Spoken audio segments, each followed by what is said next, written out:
Avoidant will come crawling back if you do this. There's a strange truth about avoidant individuals, especially those with dismissive avoidant attachment styles. They build walls, not bridges. They create distance, not intimacy. And often they push away even the people they love the most. But here's the secret most people don't understand. Avoidants do come back. They just don't come back when you beg. They come crawling back when you stop feeding them the emotional safety net they're secretly depending on. In today's video, I'm going to break down exactly what to do if you want an avoidant to come crawling back, not out of manipulation, but from a place of reclaiming your power and letting the energy shift in your favor. Let's start by understanding the avoidance mindset. Most avoidants aren't intentionally cruel. They're afraid of intimacy because closeness to them feels dangerous. They've likely grown up in environments where emotions were unsafe, unreliable, or overwhelming. So as adults, they develop a strong need to maintain control, space, and independence. When someone gets too close, it threatens their emotional system. So they pull away, not necessarily because they don't care, but because they do, and that scares them. They may say things like, "I need time to think," or "I don't want a relationship right now." But those words are just defense mechanisms. Deep inside, they're emotionally invested, but only on their terms. Now here's the trap most people fall into: chasing. You sense them pulling away, and your anxiety kicks in. You text more, try to fix things, ask for reassurance, or even blame yourself for their detachment. And that's the exact moment when they lose respect. The avoidant doesn't respond well to pressure or emotional neediness, not because they're better than you, but because their system interprets emotional demands as a threat. So what do you do instead? You stop chasing, you stop explaining, you stop trying to prove your worth, and you begin doing the one thing that flips the entire dynamic. You let them feel your absence. When you go quiet, not in a spiteful or manipulative way, but in a grounded, confident way, you trigger something the avoidant can't control: curiosity. They start to wonder where your attention went. For the first time, they notice the space you used to fill is now silent. No more check-ins, no more warm energy, no more validation supply. That silence is louder than any argument. Avoidants expect you to chase them. They expect you to prove your love. When you don't, you shock their system. And that shock is where the power shift begins. But this only works if your energy is clean. This means no fake silence where you secretly hope they reach out. No posting on social media just to get their attention. You have to genuinely start reclaiming your peace. Focus on you.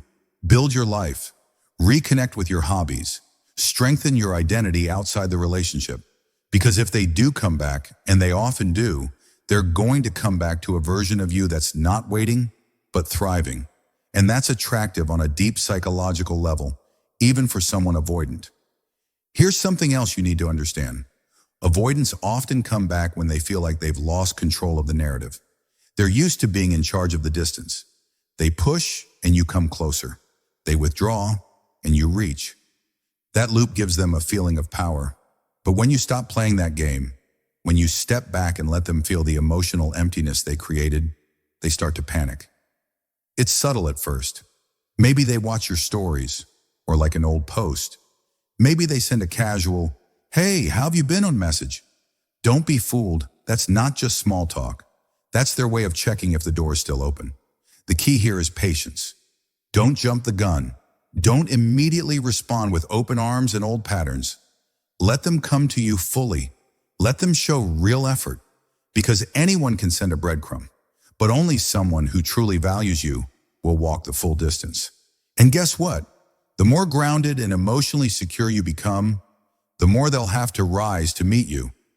That's when they start to come crawling back, not because you chase them, but because they realize they lost access to something rare. Now let's address the emotional part. You probably miss them. Maybe you think about them every day. That's human. You love someone who couldn't meet you where you were emotionally. But don't confuse emotional intensity with emotional compatibility. You can love someone deeply and still realize that their behavior is not healthy for your heart. Your job is not to fix their attachment issues. It's to protect your peace. And when you do that, not only do you honor yourself, but you create a reality where they must face the truth. They can no longer keep one foot in and one foot out. Avoidants operate from fear, and fear feeds on predictability. When you were always available, always forgiving, always the emotional anchor, they felt safe to run.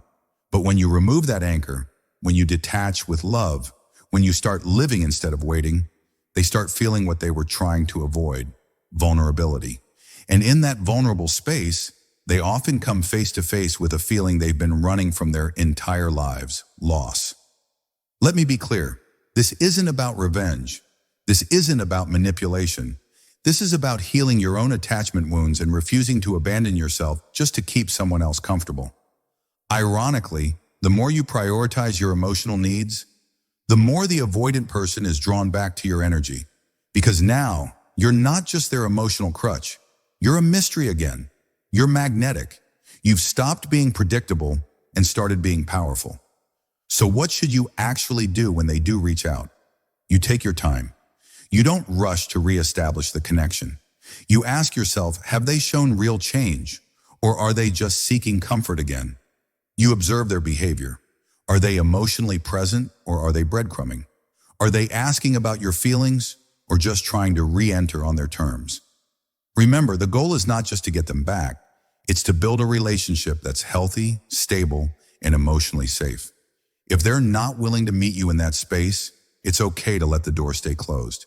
And if they do come back with honesty, vulnerability, and effort, then you decide from a place of clarity whether that connection is still aligned with the person you're becoming. Because the most powerful position you can be in is one where you're no longer needing someone to come back. You're open to it, but you're not waiting for it. You've built a life so full, so emotionally rich, that their return is a choice, not a rescue. So let's recap the formula. If you want the avoidant to come crawling back, you have to do the one thing they don't expect. Stop chasing. Disengage from the emotional roller coaster. Reclaim your identity. Heal your inner wounds. Let your absence be the teacher they never had. And when they come back, as many avoidants do, it won't be because you begged. It will be because you became someone who no longer tolerates emotional half measures. In the end, the avoidant doesn't come back for the same reasons you stayed. They come back when they feel safe, but also when they fear losing access to someone valuable. So make yourself that person, not by proving your worth to them, but by proving it to yourself. They'll feel the shift. They always do. Thank you for watching. If this resonated with you, hit the like button, subscribe for more psychology-based relationship insights, and drop a comment below. Have you ever had an avoidant come crawling back? What did you do? Let's talk about it.